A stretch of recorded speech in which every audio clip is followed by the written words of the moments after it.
Mesdames et messieurs, bienvenue dans cette nouvelle édition de journal sur notre chaîne d'information préférée. L'information nous suit partout dans le monde, alors si vous êtes nouveau, abonnez-vous et activez aussi votre cloche de notification pour ne plus rien manquer.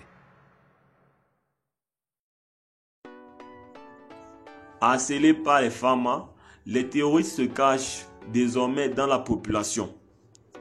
Les forces armées maliennes ont engrangé un certain nombre de résultats dans la lutte contre le terrorisme depuis le 25 janvier dernier.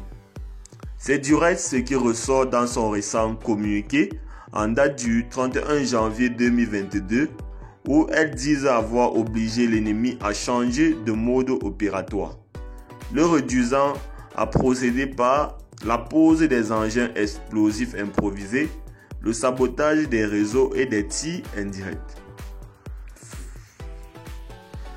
Je cite, conformément au plan Maliko et l'opération Kélétigui, les acquis opérationnels se renforcent face à des terroristes de plus en plus fébriles, en débandade, adoptant l'évitement et se dispersant dans la population. Fin de citation, a constaté l'état-major des armées du Mali dans son communiqué de. Du même coup, les femmes ont remarqué un changement du modus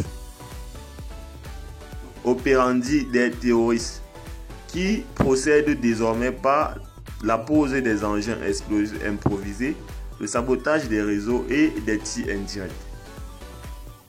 Dans le détail, le communiqué de l'armée malienne explique que ces actions dans la région de Nara ont consisté à la recherche du renseignement particulier sur les terroristes se dissimulant dans la population et leurs complices, de même que la surveillance des axes de mobilité le long de la frontière avec la Mauritanie permanente d'opérer avec précision et efficacité. Des reconnaissances offensives conduites dans les régions de Sikasso, Bouguigny et Koutiala, précisément dans les secteurs de Tandio, Diaraman, Goulé, Ourikela, y compris le long de la frontière avec le Burkina Faso, ont permis aux femmes de détruire à l'artillerie et la fouille d'une base terroriste dans les collines de Tandio. Ces offensives ont permis la récupération des véhicules Toyota en bon état, des mains des terroristes et l'interpellation d'un suspect mis à la disposition de la gendarmerie nationale. Eh bien les amis, c'était tout pour cette petite note d'information.